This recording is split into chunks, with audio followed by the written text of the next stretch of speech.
നമസ്കാരം, മലയാളി വാർത്തയിലേക്ക് സ്വാഗതം.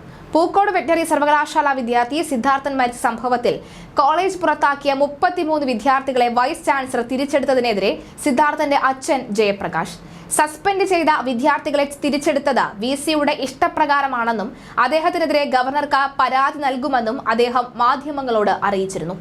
വിസിക്ക് എന്തോ വലിയ വാഗ്ദാനം ലഭിച്ചിട്ടുണ്ടെന്നും സിദ്ധാർത്ഥൻ സ്വയം മുറിവേൽപ്പിച്ചു എന്ന ഒടുവിൽ വിസി പറയുമെന്നും അദ്ദേഹം ആരോപിച്ചു.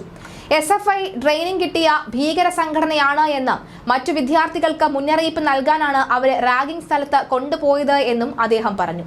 വിഷയത്തിൽ മുഖ്യമന്ത്രിയുടെ വസതിക്ക് മുന്നിൽ പ്രതിഷേധിക്കുമെന്ന് അറസ്റ്റ് ചെയ്തേണ്ടവർക്ക് ചെയ്യാമെന്നും വ്യക്തമാക്കി. തന്റെ മകൻ അനുഭവിച്ചതിനേക്കാൾ കൂടുതൽ അപമാനവും പീഡനവും തനിക്ക് സഹിക്കാനാകില്ല എന്നും പറഞ്ഞു. CBI അന്വേഷണം വഴിമുട്ടി നിൽക്കുകയാണെന്നും ചൂണ്ടിക്കാട്ടി.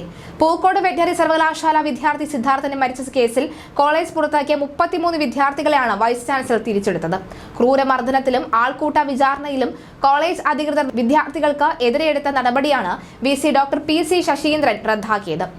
നിയമോപദേശം തേടാതെയാണ് പുതുതായി ചുമതലയേറ്റ VCയുടെ നടപടി. സർവകലാശാലയിലെ ഉന്നത ഉദ്യോഗസ്ഥരിൽ ഒരാളുടെ സ്വന്തക്കാരെ സംരക്ഷിക്കാനാണ് ധൃതി പിടിച്ചുള്ള തീരുമാനമെന്ന് ആണ് ആരോപണം.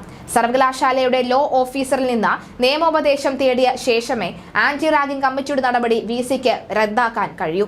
സസ്പെൻഡ് ചെയ്ത വിദ്യാർത്ഥികളെ തിരിച്ചെടുത്തത് VCയുടെ ഇഷ്ടപ്രകാരമെന്നാണ് സിദ്ധാർത്ഥന്റെ അച്ഛൻ T ജയപ്രകാശ് പറയുന്നത്.